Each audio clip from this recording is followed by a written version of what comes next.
She stared at it, then at Kristian. "Tricobezo," he said softly. Then he met a gaze of incredulity.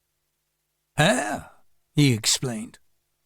"Sometimes when people have certain temperamental disorders, nervous anxiety and depression, they feel compelled to pull out their own hair and eat it. It is beyond their power to stop, without help."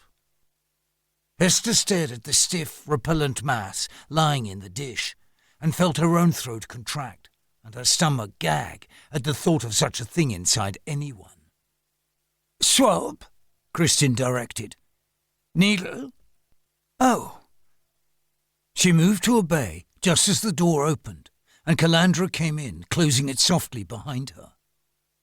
She looked at Kristian first, a softness in her eyes she disguised only as he turned to her.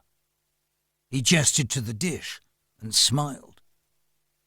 Calandra looked startled, then she turned to Hester. "What is it?" "Hair," Hester replied, swabbing the blood away again as Kristian worked. "Will she be all right?" Calandra asked. "There's a chance," Kristian answered. Suddenly he smiled, extraordinarily sweetly, but there was a sharp and profound satisfaction in his eyes. "You can go and tell Thorpe it was a tricobezo, not a tumour, if you like." "Oh, yes, I'd like," she answered, her face melting into something almost like laughter. And without waiting, she turned and went off on the errand. Hester glanced across at Kristian, then bent to the work again, mopping blood and keeping the wound clean, as the needle pierced the skin and drew the sides together. And finally it was bandaged. "She'll feel a great deal of pain when she wakens," Kristian warned. "She mustn't move too much." "I'll stay with her," Hester promised. "Laudanum?"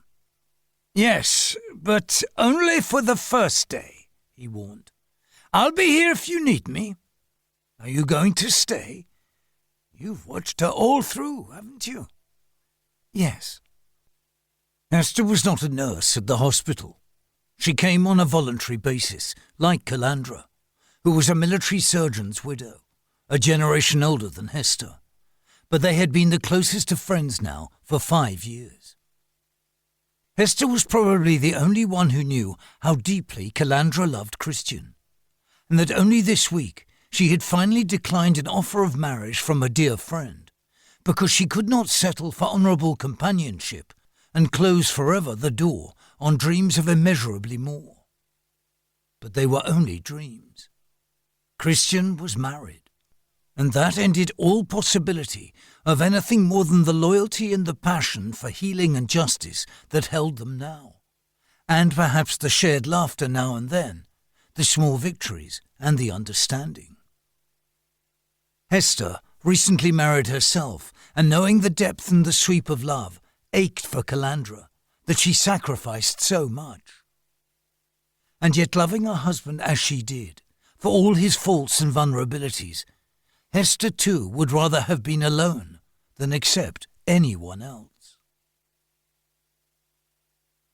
It was late afternoon when Hester left the hospital and took the public omnibus down Hampstead High Street to Haverstock Hill and then to Euston Road. A newsboy shouted something about 500 American soldiers surrendering in New Mexico. The papers carried the latest word on the Civil War, but the anxiety was far deeper over the looming cotton famine in Lancashire because of the blockading of the Confederate States. She hurried past him and walked the last few yards to Fitzroy Street. It was early September and still mild, but growing dark, and the lamplighter was well on his rounds. When she approached her front door, she saw a tall, slender man waiting impatiently outside. He was immaculately dressed in high wing collar, black frock coat and striped trousers, as one would expect of a city gentleman. But his whole attitude betrayed agitation and deep unhappiness. It was not until he heard her footsteps and turned so the lamplight caught his face that she recognized her brother, Charles Latterly.